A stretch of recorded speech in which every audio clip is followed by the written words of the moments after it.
Alrighty, so a lot of causal research is actually research that's looking into whether or not a dependent variable, let's say drug use or um, crime or whatnot, whether or not an independent variable actually has an effect on that.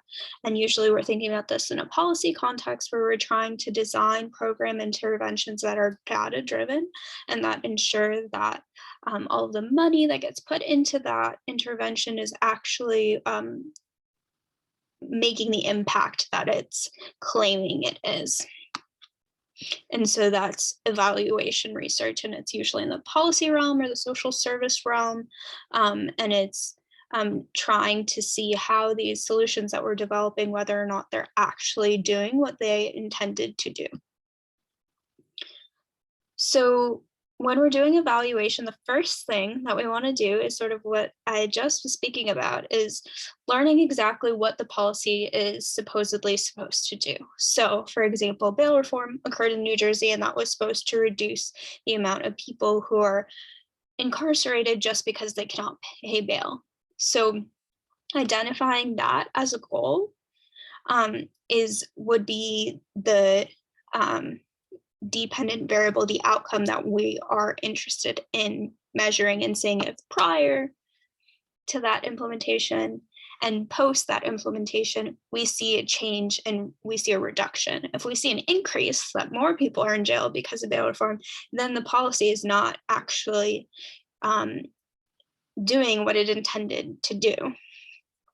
So we have to determine, if we're wanting to do evaluation, that there are certain prerequisites that can be maintained. And a lot of this has to do with, because we're dealing with not just these isolated controlled variables like we saw in the image of our second lecture, where there's like people in lab coats who are isolating very particular matter and very particular contents in jars. Instead, we're dealing with the real world, and a program can mean not just the idea of the program, but all of the people implementing the program.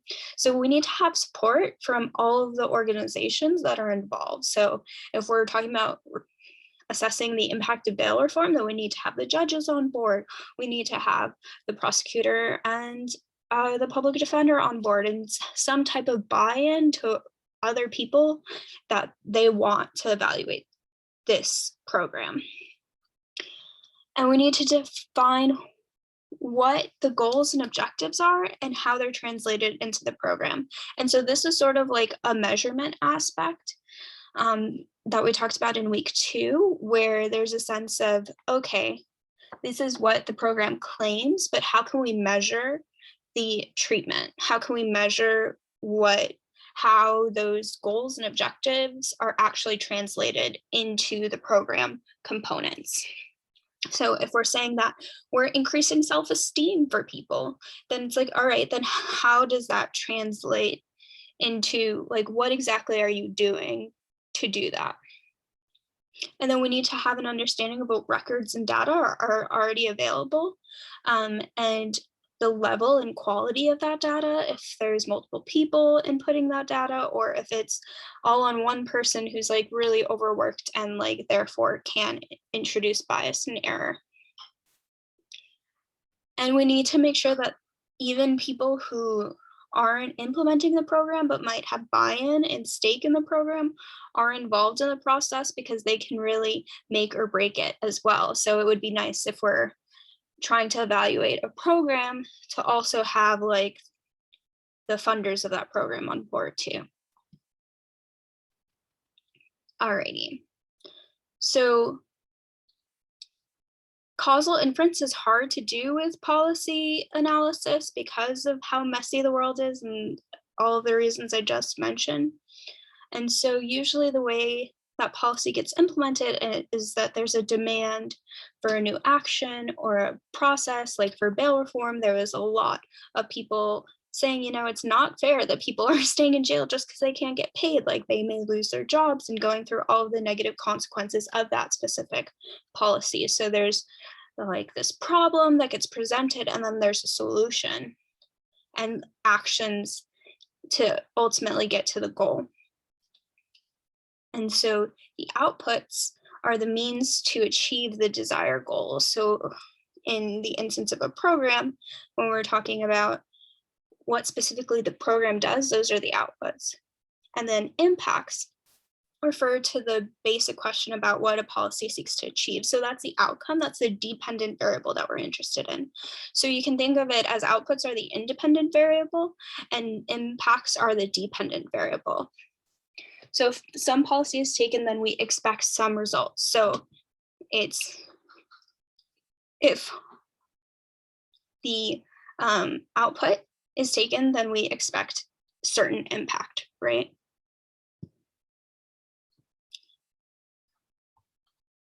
And so evaluation seeks to link intended actions and goals of policy into empirical evidence. So we can say that our program is supposed to help people in this way, but what is help really? Let's define it. Let's go through the process of having this construct into something that's tangible.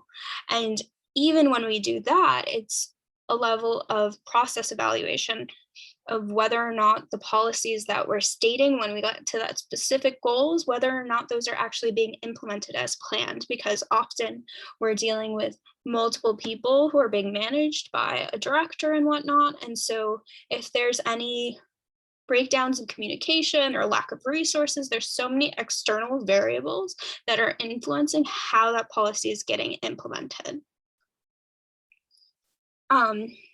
And there's a lot of research too on if there's not buy-in from the people who are having to implement the policy, then it's not gonna be implemented correctly. The people on the ground are actually gonna, if they feel like they have to put more resources in, they're not gonna implement it if there's no incentives to, and if there's no buy-in.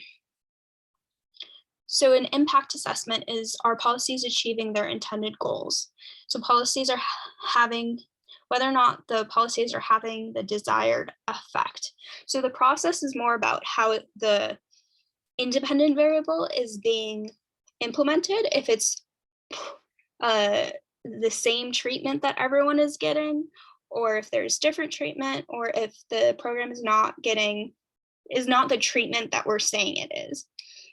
And then impact assessment is the more about the dependent variable. Is the impact actually what we intended to do? And you'll see that in a lot of studies about policies that try to address equity, they actually have unintended consequences. So one study you can think about is Ban the Box in New Jersey. There was a study that showed that Ban the Box in New Jersey actually increased the amount of racial discrimination because instead of people relying on whether or not you had a criminal background, instead they would rely on race more so to discriminate against people. So we really it's really hard to evaluate policies, and sometimes we really need to think through the policy implementation of those policies, because we could be well-meaning and well-intentioned, but if it's not implemented the correct way, we could have really terrible impacts. So it's really important. The policy world's really important, and it intersects with criminal justice for sure. Okay, so when we're talking about problem formulation and measurement in this evaluation space, in this policy space, we want to make sure that the different stakeholders are on the same page, because they often have very different goals. So for example, in bail reform, the prosecutor is wanting to have high clearance rates and to want to make sure that people are going through the process in a way that shows that they're doing their jobs right. And then the public defender wants to show that they're doing their jobs right. So everyone has their own incentive structure within their organization. And sometimes they are counter to each other. And that can create a lot of barriers when we're trying to evaluate a program, because then there's a lack of cooperation or a lack of even just common language amongst people in regards to what the outcomes are.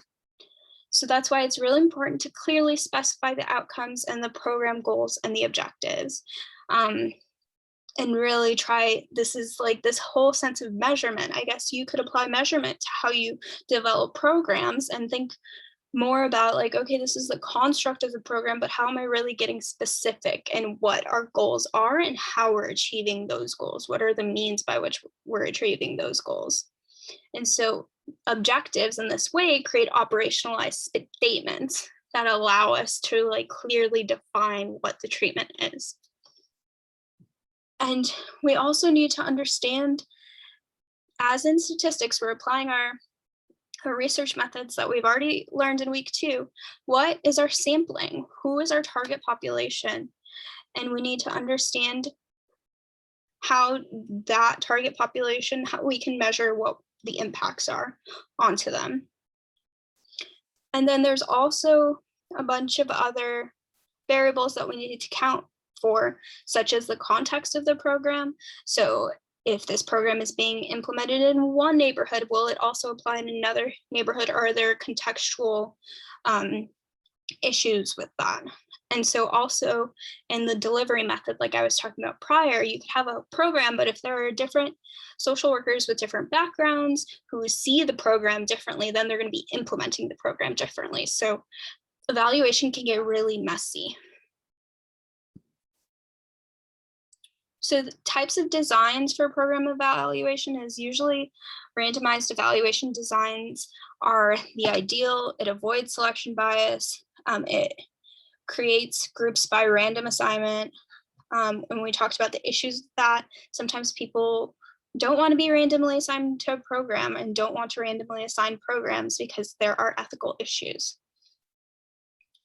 And like we talked about validity, the internal validity would be off if there are certain exceptions that we're making where, oh, we're not going to randomly assign this person. They really want to be in the program, so we're going to let them in.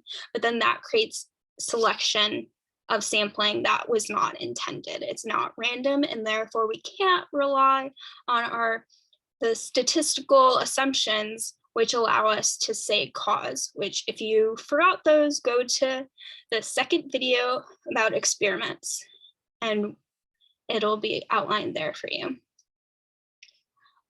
And so you really need to have a good sense of the case flow. So how people are filtered into the program and how they're going into the experimental and the control groups. And you need to allow for treatment integrity. So we want to make sure that the treatment is delivered as intended, like I talked about, that that all of the people implementing the program are on the same page, so we know that the treatment is reliable, that we're consistently getting the same treatment for every individual. So the political context of applied research is really important. As I was saying, there's a bunch of different stakeholders. So first, the different stakeholders' interests can produce conflicting perspectives on evaluations, like we talked about. Researchers have to identify stakeholders and their different perspectives so that they know. It's like you're assessing where the bias might come from and what everyone's organizational bias is within the larger structure of your evaluation. And then in order to get sort of that buy-in for people to be on the same page, you need to educate them in why this evaluation is so important and what might be incentives that they could get out of it. And explaining why applied research is used to determine what works and what does not might be helpful, because then they can understand, like, why can't you just look at our data? Like, why do you have to create these separate groups and randomize them? You sort of explain to them what I've explained to you in lecture 2 about how doing so allows you to reduce any external factors that might be influencing it and to really make a strong causal claim. And you also need to caution that political concerns and ideology may color the evaluation. So just like we talked about internal validity of making sure that our subjects are not influencing our treatment and like either trying to be better at the questionnaires or trying to get the researchers what they want, we also want to make sure that those stakeholders are not trying to figure out how to like game the evaluation and give the researcher what they want. So there are many ways in which this occurs. I'm happy to go into more examples like I've experienced in the real world. one you can look into is Vera evaluated the Adolescent Behavioral Learning Program. Learning Exchange, I think it's ABLE, it's an acronym, where because in New York, you actually have 16 and 17-year-olds who are imprisoned at Rikers, or at least I'm not sure if that's still the case, but it was. And so there was a program that was supposed to reduce recidivism for those youth. And the way that it was set up was that there was a funder and then there was a whole evaluation that took place. And so if you want to look that up, that might be a cool, interesting example of something, especially for, I know a lot of you are into social work and that age demographic in particular. So just search Vera, ABLE, MDRC evaluation, and you should find it.